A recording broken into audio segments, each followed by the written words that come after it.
গোবর পাওয়া যায় না, শুধু প্লেন জল দিয়ে আমি তুলসী মন্দিরে সদর দরজায় মারুলি দিয়ে আর এক বালতি প্লেন জল সদর দরজাতে ঢেলে দিই। এটাই করি। যেটা আমাদের বাড়িতে চল হচ্ছে কাপড় ছেড়েই কিন্তু মারুলিটা দেওয়া। অনেকে আছে যারা বাসি কাপড়ে মারুলি দেয় অনেক জায়গাতে, কিন্তু আমাদের সেটা চলে না।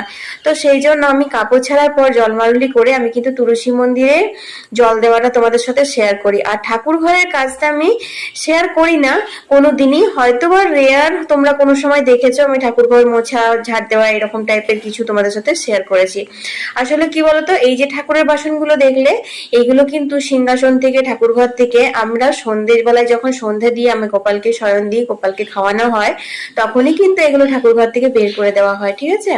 তো সেই কারণে আমার এগুলো ধুতে বা নিতে কোনো কিছুর অসুবিধা হয় না। তবুও এত সুন্দর কমেন্ট করার জন্য রাখি, তোমাকে অনেক অনেক ধন্যবাদ। তো বন্ধুরা দেখো, এখানে আমি চলে এলাম রান্নাঘরে। দেখো আচ্ছা, সবজি কাটা হয়ে গেছে, মিষ্টি কুমড়োর তরকারি হবে